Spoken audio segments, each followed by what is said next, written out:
Entonces estábamos conversando acerca de la intervención de Dios en la historia. El teísmo dice, Dios hizo el mundo y no lo dejó solo, sino que interviene en el mundo, en la historia del ser humano, y va moldeando esa historia para que se cumpla su voluntad perfecta hasta el fin de los tiempos. Mientras que el deísmo dice, Dios hizo el mundo y se cruzó de brazos y espera a ver qué va a resultar. Eso no corresponde a la Biblia, a lo que Dios enseña, a lo que Dios es.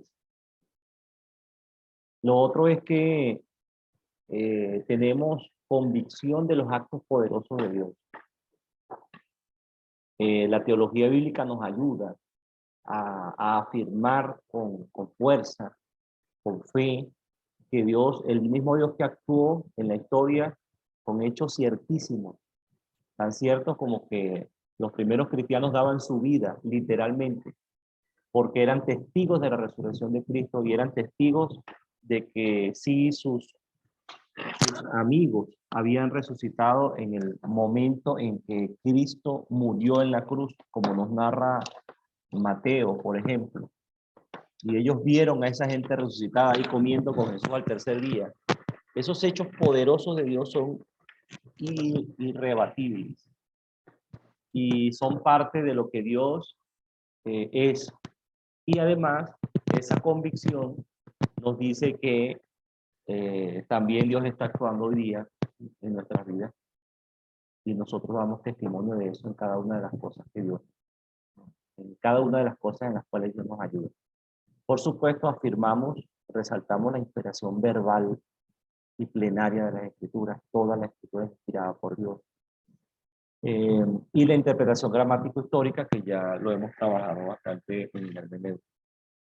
Es decir, el análisis léxico-sintáctico, el análisis de las palabras, el análisis de la relación entre las palabras, lo que un texto significa o una palabra significa lo que en su contexto significa, y la interpretación histórica que ya hemos hablado en esta presentación. Entonces, la Biblia presenta una narrativa. Esa narrativa o esa metanarrativa, una gran narrativa que tiene como un telón de fondo, un gran telón de fondo que es Dios mismo y sus actos poderosos. Tiene un escenario, ¿verdad? Ese escenario en donde se desarrollan esos eventos. Mía es toda la tierra. Y Dios allí colocó a Adán y Eva, y a partir de allí entonces sirve como escenario, pero cada circunstancia también son escenarios distintos donde se muestra esos hechos poderosos de Dios, esas intervenciones de Dios y esas realidades o esas crisis que van a presentarse. Por supuesto, con personajes, donde siempre reafirmamos que el personaje principal es Dios, pero hay personajes que intervienen. Y un trama que es mejor que cualquier trama de cualquier película de Hollywood día, que es algo fascinante cuando leemos la escritura. Entonces se habla de una gran historia. Es la historia de Dios buscándonos a nosotros. Y yo no sé si ustedes cuando estaban pequeños vieron una comiquita que se llamaba Marco. Y toda la comiquita era de que él buscaba en todos los puertos italianos a su mamá. Pero era una búsqueda incesante de ese niño. Entonces así más o menos Dios buscándonos a... Pastor, María no era de esa época. Ah, pero ya nos descubrió a nosotros dos, eso sí. Justo estaba pensando eso. Ay, Dios mío. Por eso te estoy diciendo, de esa época sí fue con nosotros, pero de María, ¿qué va? De todas maneras, la puedes ver por YouTube, hermana, no hay problema. Bueno, la voy a buscar, Pero, en esa gran historia, como decíamos, Dios es el gran protagonista, es el rey. Fíjense que es interesante que Dios es rey soberano. puso a Adán y Eva como virreyes en la tierra, como representantes. En Venezuela, cuando éramos colonia de España, no venían los reyes de España acá, pero había un representante que hacía las veces de rey, que se llamaba virrey. Y entonces decía, esto está bajo la autoridad del rey. Más o menos así. Es que Dios llama a Adán y Eva y hacía cada uno de los llamamientos o a quienes Dios llamó a lo largo de la historia y a la iglesia, que es representante de ese reino que ya está y que todavía no se ha manifestado completamente. Bueno, pero si Dios es el protagonista, por supuesto, Satanás es el gran antagonista. El Señor lo reprenda y lo ate. Pero siempre él va a estar en contra de todo lo que signifique Dios, va a tratar de malponer el nombre de Dios, porque ni siquiera acercársele a Dios ni nada, no tiene tanto poder, ¿no? Pero sí va a tratar de malponer a Dios, de malversar sus actos poderosos y decir que eso no fue así, de malversar su historia, bueno, de engañar a la humanidad, etcétera, pero de destruir, de matar ciertamente. Pero allí toda la Biblia habla de esta gran lucha que va a terminar pronto, Dios mediante, en la venida de Cristo. El pueblo de Dios, entonces, es el combatiente. Nosotros estamos con el medio de esa gran lucha. Pero el pueblo de Dios a veces se pone del lado del enemigo de Dios. También se presenta como antagonista y lucha a veces en contra de la voluntad de Dios. Ahora, en esta gran historia, la redención y la reconciliación son las tramas de resolución o el momento en que se soluciona todo o lo que Dios quiere hacer siempre en esta gran historia es reconciliar al mundo con Dios, es reconciliar al ser humano con Dios, es redimir a la humanidad. Y entonces esa corona gloriosa se convierte en una corona de espinas en la cruz, pero en esa debilidad, en la mayor debilidad de Dios, se manifestó su poder. Y bueno, damos gracias a Dios por toda esa simbología tan tremenda que hay en la Biblia y por su poder que nos ayuda a entender que Él sí sufrió por nosotros y sí le colocaron esa corona y decía en la cruz, este es el rey de los judíos. Aunque los fariseos no querían quitarle eso, no decir, mira, lo que he dicho, lo que está escrito, esto está escrito. Y Él es el rey y damos gracias a Dios y damos gloria a su nombre por eso. Entonces, una historia contada en 4 capítulos. Esa gran historia, nosotros la pudiéramos así sintetizar, comprimir, ¿verdad? En la creación, Génesis 1, 2, a partir de Génesis 3, la caída, ya la redención que comienza a ser prometida y simbolizada a través de los sacrificios en el tabernáculo y en el templo, la redención que se manifiesta en Cristo y que se consumará entonces completamente, ya está consumada en la cruz, pero que se consumará completamente cuando Cristo venga por su pueblo. Por favor, me pudieran ayudar a leer estos actos, si pueden leer uno cada uno, y son 5 actos y con eso vamos ya cerrando la clase.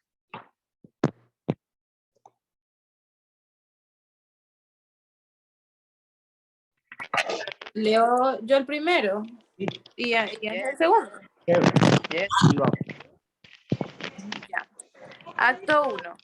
Dios creó un mundo perfecto, incluyendo una pareja humana que estaba en comunión con Él. Debían llenar la tierra con su descendencia y gobernarla como sus representantes, pero desobedecieron, por lo que Dios los expulsó de su presencia en el Edén y la creación quedó muy dañada. Acto 2. Dios se propuso reparar la creación, llamado por sí la nación de Israel, mediante la cual demostraría su gracia y le mostraría al mundo su verdadera naturaleza. Pero la nación escogida desobedeció, a pesar de múltiples advertencias y promesas, y también fue expulsada de su tierra. Acto 3. Finalmente, Dios envió a su propio Hijo, que fue el cumplimiento de todo lo que Israel debería haber sido, quien vino como el Rey prometido de Israel y reveló en sí mismo la naturaleza de Dios. Fue crucificado, pero cuando estuvo muerto 3 días, Dios lo resucitó.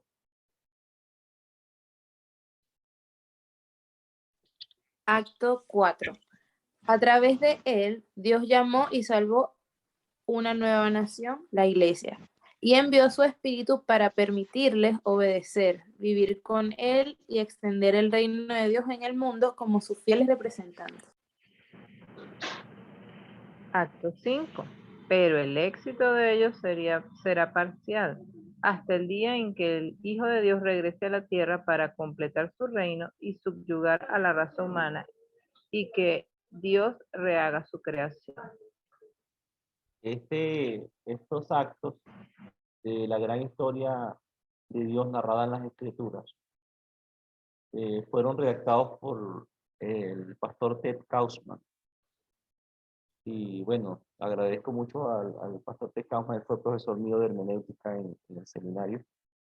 Y recientemente nos hemos visto nuevamente. Claro, tiene 20 años más y más sabiduría y más experiencia. Y hemos visto otra vez, retomado algunas cosas interesantes de hermenéutica.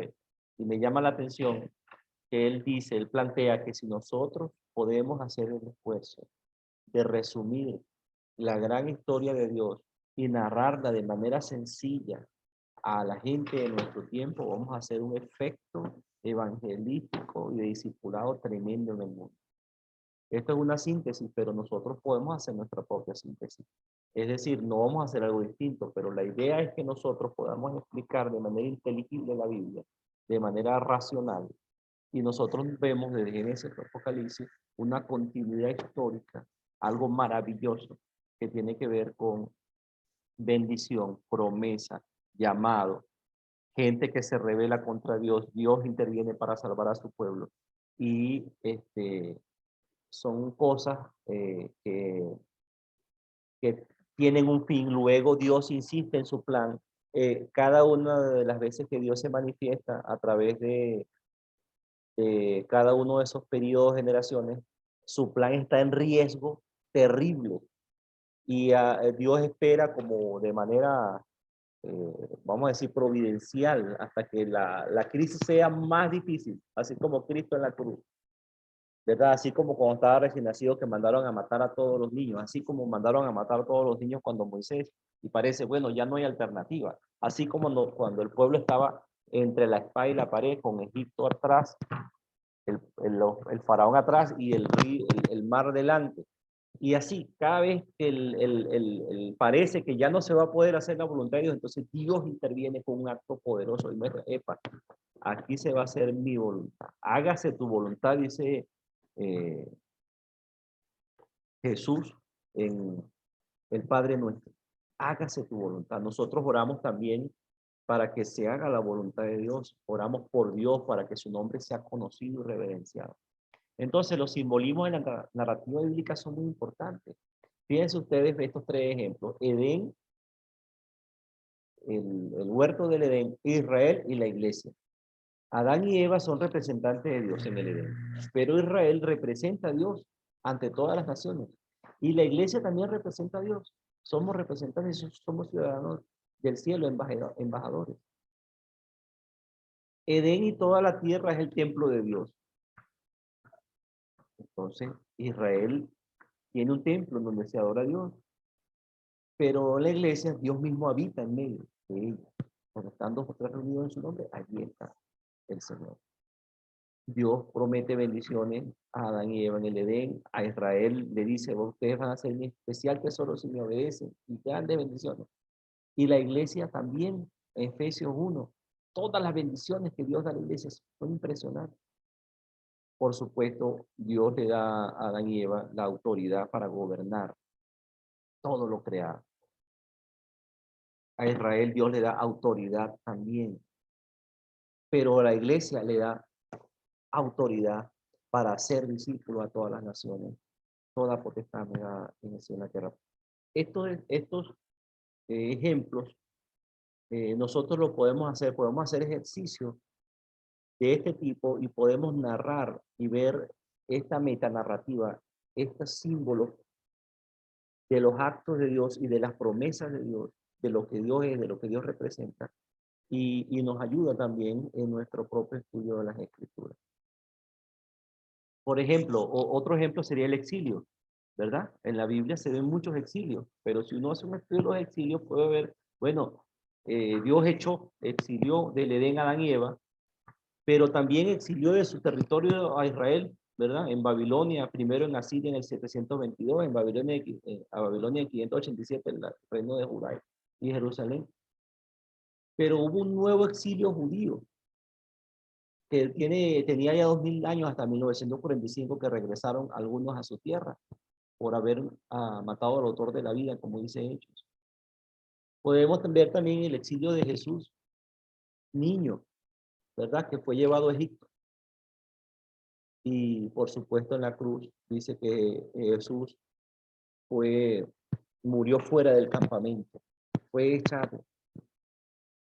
Pero vemos entonces, interesante, en Hechos y también en Primera de Pedro, Pedro escribe a los exiliados, a la iglesia que está exiliada, a la iglesia primitiva, perseguida, exiliada, sacada de sus lugares. Entonces, podemos hacer esto con cada tema, con los grandes temas de la Biblia, y es un trabajo interesante que nos ayuda en nuestros estudios a entender a Dios. Y dice, siempre está en riesgo la realización del plan de Dios, y siempre Dios interviene con sus actos poderosos para realizar su plan y devuelve a su pueblo al lugar de su presencia. Entonces, bueno, aquí hay una cita de Efesios, es un ejemplo de cómo podemos ver lo que acabamos de decir. En aquel tiempo, dice, estaba sin Cristo, alejados de la ciudadanía de Israel y ajenos de los pactos de la promesa, sin esperanza y sin Dios en el mundo. Pero ahora en Cristo Jesús vosotros, que en otro tiempo estabais lejos, habéis sido hechos cercanos. Entonces el tema de la cercanía de la presencia de Dios, y ahí está refiriendo a Adán y Eva, que fueron alejados de la presencia de Dios, etcétera, etcétera. Y todo lo que habla de la lejanía o cercanía, del exilio, de la ciudadanía, etcétera. Porque Él es nuestra paz, que de ambos pueblos hizo uno, derribando la aparente de separación, aboliendo en su carne las enemistades, la ley de los mandamientos, expresados en ordenanza, para crear en sí mismo de los dos un solo hombre, haciendo la paz. Y mediante la cruz reconciliar, que es la trama dice que el punto principal, o sea, se resuelve en la reconciliación siempre. A ambos en un solo cuerpo, matando en ellas las enemistades. Y vino y anunció las buenas nuevas de paz a vosotros que estabais lejos, otra vez a la lejanía, y a los que estaban cerca. Porque por medio de los unos y los otros tenemos entrada. Entonces, otra vez el Edén, otra vez el acceso al templo, que no podía entrar todo el mundo. Y el tema de que Jesús rasgó el velo por la mitad en el momento que murió, y tenemos acceso, tenemos entrada por el mismo Espíritu del Padre. Así que ya no soy extranjero ni advenedizo. Extranjeros, bueno, los judíos cuando escucharon esto y los hermanos cuando escucharon eso, por supuesto, estaba en su mente el hecho de que ellos eran extranjeros en Egipto, el hecho que eran extranjeros en Babilonia, etcétera. Ni advenedizos, sino conciudadanos de los santos y miembros de la familia de Dios, edificados sobre el fundamento de los apóstoles y profetas, siendo la principal piedra del ángulo Jesucristo mismo, en quien todo el edificio bien coordinado va creciendo para hacer un templo. Entonces aquí fíjense que usa el templo judío, y entonces para hablar del templo ahora, que es la iglesia que somos nosotros, en quien vosotros sois juntamente edificados para ser morada de Dios. Entonces, lo que empezó con el mundo entero, va a terminar con el mundo entero, porque Dios no va a cesar en su idea inicial de salvar a todo el mundo. Vamos a leer estas conclusiones. Ya para concluir, los poderosos actos de Dios en la historia forman el núcleo de la enseñanza de cada parte de la Biblia. Lo que Dios hizo, actos de revelación, revela su carácter y voluntad en términos concretos. Dios es luz, en Él no hay tinieblas. Dios quiere revelarse, ese es su propósito. Y nosotros ayudamos a Dios en esto, en cuanto prediquemos con precisión su palabra. La revelación verbal de Dios explica los eventos para clarificar su verdadero significado y origen. El otro asunto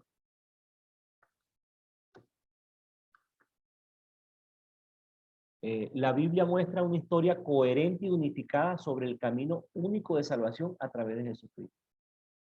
La unidad de las escrituras no puede ser sostenida a expensas de la diversidad. Entonces nosotros necesitamos, cuando conseguimos un texto, nos parece con cierta incongruencia respecto a la escritura, no es así.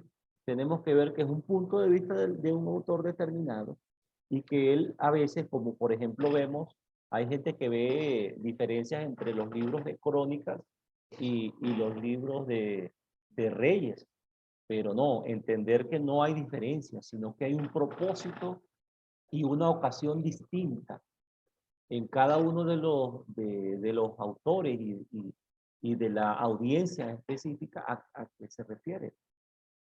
Ok, cada texto debe ser interpretado en contexto para valorar la riqueza de la intervención de Dios en cada momento histórico.